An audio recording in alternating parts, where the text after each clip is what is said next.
తిరిగి BCR news కి స్వాగతం. ఏలూరు జిల్లా ఉంగుటూరు నియోజకవర్గంలో వివిధ ఆరోగ్య సమస్యల కారణంగా చికిత్స చేయించుకుని ఆర్థికంగా ఇబ్బంది పడుతున్న పలువురికి వైద్య ఖర్చుల నిమిత్తం Unguturu MLA Pachamatla Dharmaraju CM relief fund చెక్లను అందజేశారు. ఉంగుటూరు మండలం నారాయణపురంలోని ఎమ్మెల్యే క్యాంపు కార్యాలయం 19 మంది లబ్దిదారులకు వారి కుటుంబాలకు మంజూరు అయిన సీఎం రిలీఫ్ ఫండ్ చెక్లను కూటమి నాయకులతో కలిసి ఎమ్మెల్యే అందజేశారు. ఈ సందర్భంగా ఆయన మాట్లాడుతూ సీఎం సహాయ నిధి అధిక ఖర్చులతో వైద్యం చేయించుకున్న పేదవారికి ఆర్థికంగా భరోసా కల్పిస్తుందన్నారు. దీనిలో భాగంగా ఈ విడతలో నియోజకవర్గానికి 12.93 లక్షలు మంజూరు కాగా ఈ 11 నెలల్లో 119 మంది లబ్దిదారులకు 1,23.93 లక్షల రూపాయలు మంజూరైనట్లు ఆయన తెలిపారు.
వివిధ జిల్లాల్లో తాళాలు వేసిన ఇల్లే లక్ష్యంగా దొంగతనాలకు పాల్పడుతున్న ముఠాను ప్రకాశం జిల్లా పోలీసులు అరెస్ట్ చేశారు.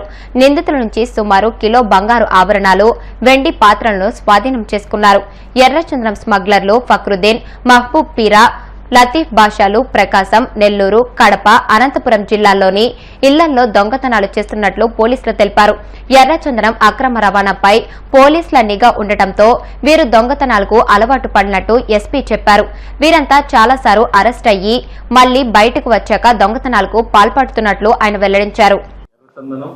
గాంజా మరియు దొంగతనాలు చేసేటువంటి గ్యాంగ్ మనం ప్రకాశం జిల్లా పోలీసు అరెస్ట్ చేయడం జరిగింది. లాస్ట్ మంత్ పామూరు అలాగే పొదిలి పోలీస్ స్టేషన్ లిమిట్స్ లో మనకు మార్నింగ్ అరౌండ్ 9 నుంచి 12 గంటల లోపల తాళాలు వేసినటువంటి ఇల్లుని బ్రేక్ చేయటం, ఇంట్లో ఉన్నటువంటి బంగారు వస్తువులు, వెండి వస్తువులు తీసుకెళ్లిపోయేటువంటి ఒక 3 కేసులు మనకు రిపోర్ట్ అయ్యాయి. ఈ 2 కూడా ఈ రోజు ఒకటి, రేపు 2 కేసులు అలాగా రిపోర్ట్ అయ్యాయి. రివ్యూ చేసాం, ఎక్కడి నుంచి వచ్చారు, ఎవరు ఏంటనే రివ్యూ చేసే క్రమంలో పొదిల్లో నెక్స్ట్ డే మనకు ఇంకొక అఫెన్స్ అయింది.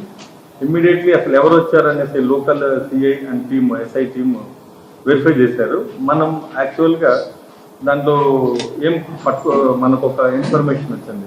వైట్ కార్ వితౌట్ నంబరు ఉన్నా కూడా నంబర్ ప్లేట్ మారుస్తూ మొత్తము బ్లాక్ కార్ అంతా కూడా బ్లాక్ అద్దాలతో లోపల ఎవరు కూర్చున్నారు వాళ్ళని కనపడకుండా వాళ్ళని కవర్ చేస్తూ ముందర గ్లాస్ కూడా ఆల్మోస్ట్ బాగా టింటెడ్ గ్లాస్ వేసి లోపల ఉన్న వాళ్ళ మనిషి తెలుస్తుంది తప్ప ఎటువంటి ఆనవాళ్ళు తెలియకుండా మాస్క్ వేసుకొని కూర్చొని వీళ్ళు ట్రావెల్ చేసేవాళ్ళు. వీళ్ళు అలా చేస్తున్న క్రమంలో పొదిలి అలాగే మనకు వేరే జిల్లాల్లో కూడా చాలా అఫెన్స్లు ఉన్నాయి దొంగతనాలు చేయటం వల్ల.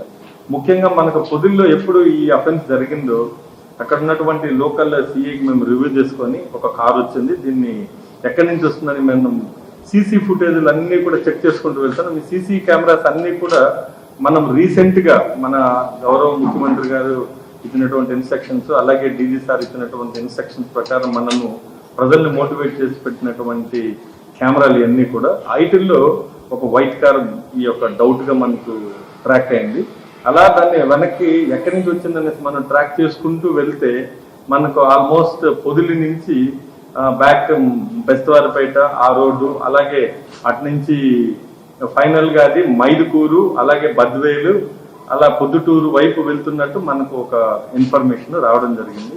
అదే సమయంలో మనకు ఒక క్రైమ్ అనాలిసిస్ ప్రకారం నెక్స్ట్ వీళ్ళు ఎట్టి పరిస్థితుల్లో ఒంగోలు కానీ, ప్రకాశం జిల్లా కానీ, నెల్లూరు జిల్లా కానీ వీళ్ళు దొంగతనాలు చేసే అవకాశం ఉందని చెప్పి మనం మార్నింగ్ బీట్లన్నీ వేసాం. మనం ప్రకాశం జిల్లాలో ఆల్మోస్ట్ ప్రతి పోలీస్ స్టేషన్ లిమిట్స్ లో మార్నింగ్ 9 నుంచి 1 o'clock వరకు ఎక్కడెక్కడ కాలనీస్ లో అంతా కూడా మనము పోస్ట్ అప్లై చేయడం జరిగింది. అలాగే నెల్లూరులో కూడా నేను ఇన్ఛార్జిగా ఉన్నప్పుడు ఆ టైంలో అక్కడ ఉన్నటువంటి లోకల్ పోలీస్ ద్వారా కూడా అందరికీ బీట్లు వేయటం, మార్నింగ్ టైం కాలనీలో ఎటువంటి హౌస్ పర్టికులర్ గా ఈ లాక్ చేస్తున్నటువంటి హౌస్ లో ఎక్కడ దొంగతనం చేస్తాం మనం బీట్లు వేసాం. ఖాదర్పల్లి అనేది మైదుకూరు సబ్ డివిజన్, కడప జిల్లా మైదుకూరు సబ్ డివిజన్ లో ఉన్నటువంటి ఖాదర్పల్లి గ్రామానికి చెందినటువంటి ఈ ముగ్గురు కూడా ఈ యొక్క దొంగలు ముగ్గురు ఈ నేరస్తులు వీళ్ళు. ఈ ముగ్గురు కూడా అక్కడి నుంచి ఐడెంటిఫై చేశాం. అక్కడి నుంచి మనము ఇంకా పొదిలి సిఐని టీం అంతా కూడా అక్కడ పెట్టి అసలు ఎవరు వీళ్ళు ఏంటి బ్యాక్గ్రౌండ్ అని మనం చెక్ చేస్తే ఇస్తూ పోయేటువంటి నిజాలు తెలిసాయి. దాదాపు దీంట్లో ముగ్గురు పార్టిసిపేట్ చేశారు. వీళ్ళందరికీ నేర చరిత్ర ఉంది. వీళ్ళు ఎప్పుడైనా తప్పించుకోవాలి అనుకున్నప్పుడు ఎటువంటి అడ్డం పెట్టినా పోలీసులైనా సరే పబ్లిక్ అయినా సరే విచక్షణ రహితంగా కారు కానీ వెహికల్ లారీ కానీ తీసుకెళ్లిపోవడం. ఎందుకంటే వీళ్ళు రెడ్ శాండర్స్ లో ఆరి తీరినటువంటి స్మగ్లర్లు వీళ్ళు. వాళ్ళు తప్పించుకునే క్రమంలో ప్రాణాలు తీసేదానికి కూడా వెనకాడినటువంటి మనస్తత్వం వాళ్ళు. అందులో భాగంగానే పొద్దుటూరు రూరల్ ఎస్ఐ కూడా వీళ్ళు ఆ వెహికల్ ని తప్పించే క్రమంలో హిట్ చేసి కూడా వీళ్ళు పారిపోయారు. అక్కడ 307 కూడా మనం కేసు రిజిస్టర్ చేయడం జరిగింది. కలియుగ దైవం తిరుమల శ్రీ వెంకటేశ్వర స్వామి వారిని పెద్దాపురం ఎమ్మెల్యే నిమ్మకాయల చినరాజప్ప దర్శించుకున్నారు. వీఐపీ ప్రారంభ విరామ దర్శన సమయంలో స్వామివారి సేవలో పాల్గొని మొక్కులు చెల్లించుకున్నారు. దర్శనానంతరం వీరికి రంగనాయకుల మండపంలో వేద పండితులు వేదాశీర్వచనం అందించగా ఆలయ అధికారులు స్వామివారి తీర్థ ప్రసాదాలు అందజేసి పట్టు వస్త్రంతో సత్కరించారు.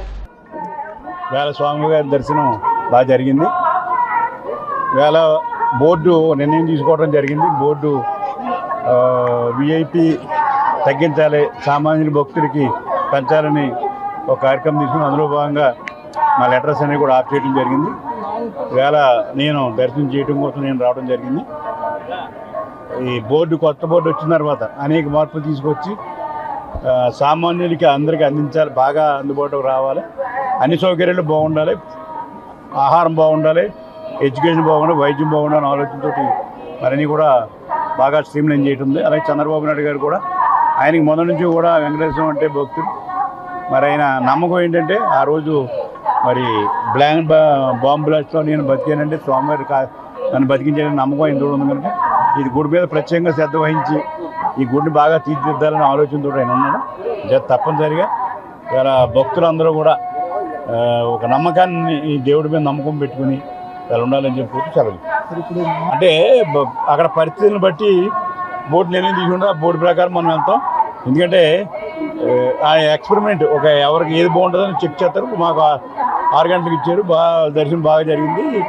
అలాగే మార్పులు చేర్పులు చేసిన దాన్ని ఒక ట్రయల్ రన్గా తీసుకుని ఒక మంచి ఇదేది బాగుంటుంది దాన్ని ఫాలో అవటం జరుగుతుంది. చేత మార్పుల్ని చేర్పులు తాత్కాలికం పెర్మనెంట్గా ఏది డిసైడ్ చేద్దానికి అందరూ పట్టుబడి ఉండాలి చేస్తారు. చంద్రబాబు నాయుడు గారు వేళ రాజధాని నిర్మాణం కోసం కష్టపడి పనిచేస్తున్నాడు. మోడీ గారు వచ్చి మరి ఆయన శంకుస్థాపన రెండోసారి చేయడం జరిగింది. ఏదేమైనా తొందరగా మరి రాజధాని నిర్మాణం కానీ అలాగే ప్రాజెక్టులు పోలవరం ప్రాజెక్టు కానీ అలాగే అన్ని జిల్లాల అభివృద్ధి కానీ చేయాలని సంకల్పంతో ఆయన ఉన్నాడు. అది నెరవేరాలని చెప్పి. వార్తలు ముగించే ముందు ముఖ్యాంశాలు మరొకసారి. నెల్లూరులోని తిక్కన పార్క్ లో జిమ్ ఎక్విప్మెంట్ ను ప్రారంభించిన మంత్రి నారాయణ. గత వైసీపీ సర్కార్ పార్కుల అభివృద్ధిని పూర్తిగా అటకెక్కించిందని ధ్వజం. యాక్సిస్ పవర్ తో ఒప్పందం వెనుక భారీ అవినీతి. కూటమి ప్రభుత్వంపై విమర్శలు గుప్పించిన వైసీపీ మాజీ ఎమ్మెల్యే గడికోట శ్రీకాంత్ రెడ్డి.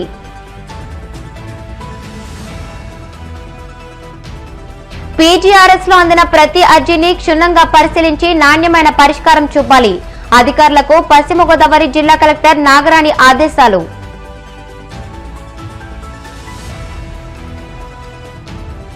తిరుమల శ్రీవారిని దర్శించుకున్న పెద్దాపురం ఎమ్మెల్యే నిమ్మకాయల చినరాజప్ప. ఆలయ మర్యాదలతో స్వాగతం పలికిన అధికారులు. ఈ వార్తలు ఇంతటితో సమాప్తం. మరిన్ని వార్తల కోసం BCN digital YouTube channel, Facebook page ని ఫాలో అవ్వండి. అప్డేటెడ్ వార్తల కోసం ప్లీజ్ సబ్స్క్రైబ్.